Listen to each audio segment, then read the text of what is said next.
오늘 아침에 우리에게 주시는 하나님의 은혜의 말씀은 사무엘하 2장 8절에서 32절까지의 말씀입니다. 오늘 본문 말씀은 이스보셋을 사울의 군장 아브넬이 이스보셋을 앞세워서 왕을 삼은 내용과 그리고 이스라엘과 유다 간의 내전이 기록되고 있습니다. 먼저 이 말씀을 드리기 전에 어저께 본문 사무엘하 2장 5절에서 7절을 보시면 다윗이 길르앗 야베스에게 사신을 보내서 길르앗 야베스 사람들을 칭찬하고 그들에게 복을 빌어줍니다. 그 이유가 뭐냐면 너희 주 사울을 장사 지내준 것에 대해서 다윗이 칭찬하게 되는 겁니다.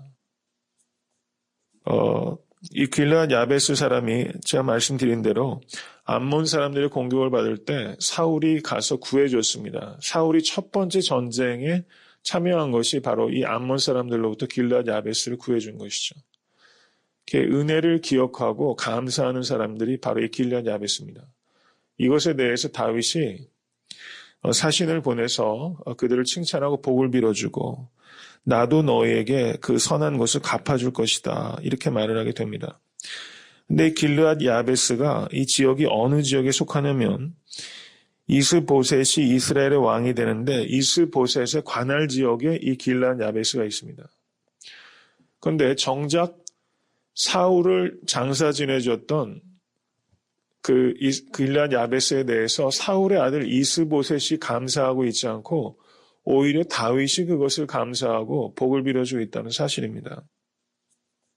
이것을 통해서 다윗이 지금 자기는 유다 땅에서만 왕이지만 다윗의 자기 인식은 나는 유다 땅에만 국한된 왕이 아니라 하나님께서 나를 유다와 이스라엘 전체의 왕으로 세워준 사람이다. 이런 그 자기 인식이 있었다는 것이죠. 그래서 이스보셋이 이스라엘 왕이 되었고 그 다윗이 유다 땅의 왕이 됐지만 실제 왕으로 명확하게 자기 인식을 가지고 있는 사람은 이스보셋이 아니라 이 다윗이라는 겁니다. 이스보셋이 왕으로서의 정체성이 분명했으면 이스보셋이 먼저 이렇게 해야 될 일인 것이죠. 그런데 이스보셋은 그런 왕으로서의 역할을 전혀 지금 감당하고 있지 못하다는 겁니다. 다윗이 그 자신의 그 권세가 온 이스라엘에 아직은 두루 미치고 있지 못하지만 이 길르앗 야베스의 사랑을 보내서 축복하는 행위는 다윗이 왕으로서의 정체성이 분명하다. 이것을 말해주겠다는 사실입니다. 다윗이 사울이 죽었지만 정치적인 상황은 아직은 그렇게 호락호락하지 않은 겁니다. 왜냐하면 이스라엘 사람들의 왕의 정체성은 당연히 다윗에게 있는 것이 아니라 적통이 이스보셋이라고 생각할 수밖에 없는 것이죠. 아들이 살아있기 때문에. 그러니까 사울의 생전보다는 지금 다윗이 지금 상황은 호전되었지만 아직은 넘어야 될 산이 많다는 것을 의미하는 겁니다. 그리고 사울의 군대 장관 아브넬이 이스보셋을 앞세워서 정권을 사실 잡고 있죠. 이렇게 마치 김정은을 앞세워서 사실은 북한 땅을 북한 군부가 실질적으로 요리하고 있는 것처럼 이 사실 이스보셋을 앞으로 내세웠지만 실제 여기에서 권력을 잡고 있는 사람은 사실상은 아브넬이다 이렇게 볼 수 있다는 겁니다. 상황 자체가 그렇게 정치적인 상황은 호락호락하지 않은 겁니다. 이것을 보면서 우리가 생각하게 되는 것은 우리의 인생도 참 그런 것 같아요.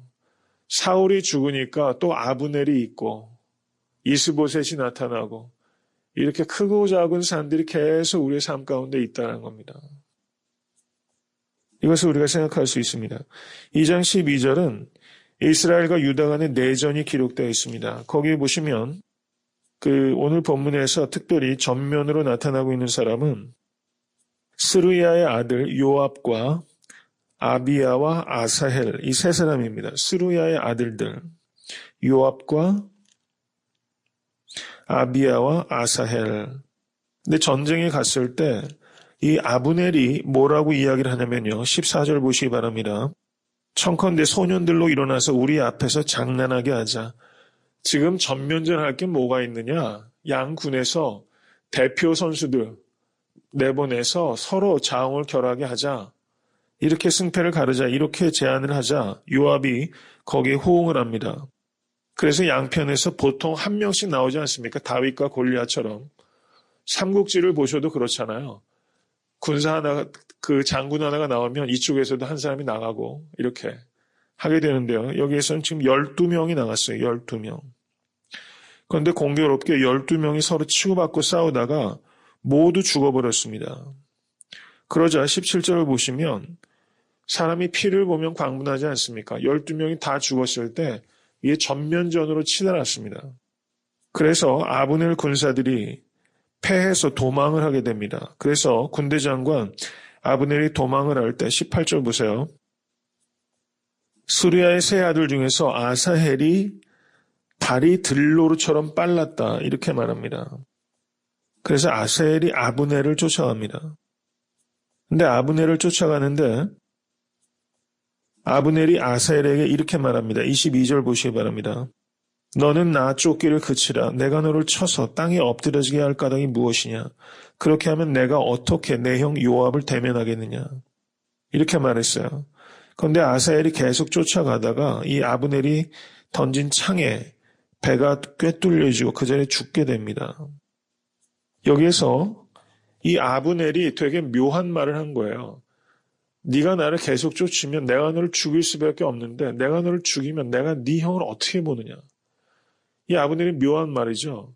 자기를 추적하는 사람 그냥 죽이면 되는 일인데 지금 이렇게 말하고 있다는 사실입니다. 이것은 아브넬이 지금 자기가 이스보셋을 내세워서 왕위를 잇도록 했지만 아무리 자기가 판단해도 지금 다윗에게 사실상은 그 모든 이 국군이 다윗에게 넘어가고 있다는 것을 이 아브넬이 느끼고 있는 겁니다.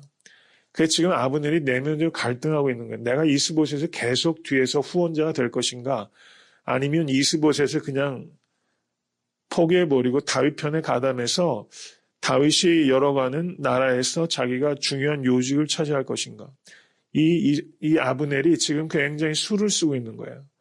그런데 지금 아사엘을 죽여버리면 그 다윗의 군대 장관 요압과 자기가 대적하게 되고 그러면 자기가 나 앞으로 크게 낭패 볼 수 있기 때문에 아브넬이 지금 나 쫓아오지 말아라. 내가 너 죽이고 싶은 뜻 없다.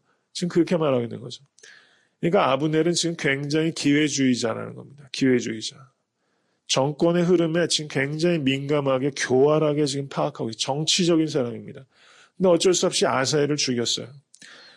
그래서 사무엘하 3장을 보시면 이 요압이 지금은 오늘 본문에서는 휴전을 동의하지만 결국 요압 손에 죽습니다. 이 아브넬이 이걸 걱정했던 거죠. 그런 상황이 벌어져요. 이게 사람들 세상이 이렇다는 겁니다. 그런데 아브넬이 요압에게 외칩니다. 날 더 이상 따라와서 계속 싸우면 양쪽 다 피해가 막심할 텐데 그만 휴전하자 이렇게 요청을 하게 됩니다. 그러자 요압이 그것을 받아들이게 되는 장면이 오늘 기록되고 있다는 사실입니다. 그 아브넬이 매우 교활하고 정치적인 사람이라면 이 요압은 굉장히 단순하고 폭력적인 사람이라는 거죠. 그런데 아브넬이 다윗의 적이라고 할 수는 없습니다. 결과적으로는 정치적으로 그 뒤에 3장을 보시면 이스보셋을 억압합니다. 그래서 이 나라는 결국은 다윗의 것이 될 것이다. 이렇게 이스보셋을 억압해요. 근데 이스보셋이 이 아브넬을 두려워해서 한마디도 못했다 이렇게 말합니다. 그 다윗이 이 아브넬을 받아들이게 되죠. 그런데 이 아브넬이 다윗과 대적은 아니지만 다윗이 추구하는 나라, 하나님의 나라, 하나님에 대한 관심은 이 아브넬은 전혀 갖고 있지 않다는 겁니다. 요압은 어떻습니까? 요압도 다윗의 군대 장관으로서 최전방에 서서 싸우는 사람이죠. 다윗 편 맞습니다. 그런데 다윗 편은 맞지만 다윗이 추구하는 가치에는 공감하지 않는 사람이에요. 이 요압이 왜 다윗 편인가? 다윗 편에 가담해야지만 정권을 잡을 수 있고 자기가 권세를 누릴 수 있기 때문에. 자기 이익 때문에 다윗 편에 있는 사람이지 다윗이 추구하는 가치, 하나님과 하나님 나라에 대해서는 이 요압 역시 아무런 관심이 없는 사람이라는 겁니다. 아사엘은 어떤 사람입니까? 발이 들로루처럼 빨랐어요. 그래서 아브넬을 쫓아가는데 결국 들로루처럼 빠른 발 때문에 죽임을 당한 겁니다. 이 아사엘은 어리석은 사람을 대표하는 거예요.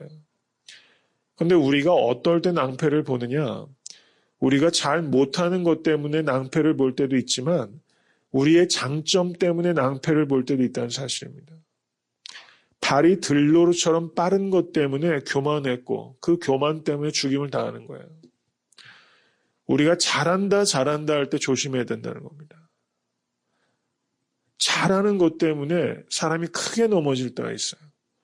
우리가 잘 못하는 것 때문에는 소소하게 넘어지고 낭패를 보고 좌절할 때가 있죠. 그런데 잘하는 것 때문에는 넘어지게 되면 크게 거목이 넘어지듯이 넘어질 때가 많다는 걸 우리가 깨달아야 된다는 것입니다. 그러니까 우리는 늘 겸손해야 되는 거예요. 늘 겸손하게. 늘 겸손하게. 내게 주신 은사 때문에 실족한 사람들이 많이 있을 수 있다는 거예요. 이거 우리가 깨달아야 됩니다. 봉사하면서 봉사 때문에 실족하게 되고 언변이 좋은 것 때문에 사람이 진실성이 없을 수가 있어요. 이 구변이 약하면 열심히 노력하게 되면 말 한마디 한마디를 조심스럽게 하게 되는데 어디 가서도 그냥 장광설이 많고 말 잘하고 사람 잘 웃기고 하는 사람들, 그렇게 되면 진실성이 없고 노력이 부족하고 미천이 드러나게 됩니다. 장점 옆에 치명적인 약점이 있다. 이것을 우리가 알아야 돼요. 그래서 늘 겸손해야 된다는 사실을 우리가 아사를 통해서 보게 됩니다. 오늘 본문에 나타나는 세 사람, 성경의 주요는 아니죠. 그런데 이 아브넬과 요압과 아사엘, 아브넬은 교활하고 기회주의적인 사람, 이 요압은 그 단순하고 폭력적인 사람, 그리고 아사엘은 자기 장점 때문에 망한 어리석은 사람이라고 할 수 있어요. 우리가 이런 사람이 되기도 쉽고 또 우리 주변에 이런 사람들이 늘 많이 있다는 사실입니다. 여러분, 한국이 올해 정치가 아주 격동을 하고 미국도 지금 대선 때문에 난리죠. 한국에서 전 참 듣기 싫은 말이 친이, 친박, 친노 이런 얘기예요. 옛날엔 동계, 상도 동계 이렇게 얘기하더니 친이, 친박, 친이 계속 이런 얘기입니다. 이게 결국 뭡니까? 친이, 친박, 친노도 사실상은 어떤 거예요? 그 노무현 대통령 약간 부패 때문에 문제가 됐을 때 노무현 대통령 얼마나 민주당에서 깠습니까? 근데 나중에는 어떻게 돼요? 자살하니까 갑자기 또 영웅이 되고. 이 세상 일이 그래요. 친이라고 하는 것들도 다 어떻습니까? 이해관계 때문에 친이죠. 이명박 대통령 이제 정권 말게 되니까 옛날에 친이었던 사람들이 등 싹싹 돌리지 않습니까? 친박도 마찬가지고. 여기에 보면은 이 다윗을 쫓아가는 이 요압과 또 아브넬 이런 사람이 바로 친이, 친박, 친노 같은 사람이에요. 이해관계 때문에 쫓아가는 겁니다. 이익이 되기 때문에 같은 편이에요. 근데 이익이 안 되면요 언제 등 돌릴지 모르는 겁니다. 그래서 다윗이 죽을 때 이 요압에 대해서 경계하는 말을 이 솔로몬에게 유언으로 남기지 않습니까? 그래서 요압이 나중에 죽게 되죠. 이 세상에 이런 사람들이 참 많이 있다는 사실입니다. 이익 때문에 같은 편이 되는 사람, 무엇인가 이익 때문에 종교 생활하는 사람 많이 있죠. 종교를 이용하는 사람들이 많이 있습니다. 이 사람들도 요압도 지금 하나님이 사시거니와 이러면서 하나님 운운해요. 그런데 하나님의 나라와 하나님의 가치에 대해서는 관심이 없습니다. 결국은 자기 이익 때문에 종교 생활을 하는 성직자들도 없지 않다는 것을 우리가 정확하게 이해를 해야 돼요. 이 시대가 그렇게 악하다는 사실입니다. 그러니까 요압과 아브넬과 또 아사엘과 같은 사람을 우리가 분별하고 또 우리도 행여나 이런 시험에 들지 않도록 주님 앞에서 늘 깨어서 기도하심으로 말미암아 정말 다윗의 신앙을 본받으시는 우리 사랑하는 성도님 되실 수 있게 되길 주님의 이름으로 간절히 축원합니다.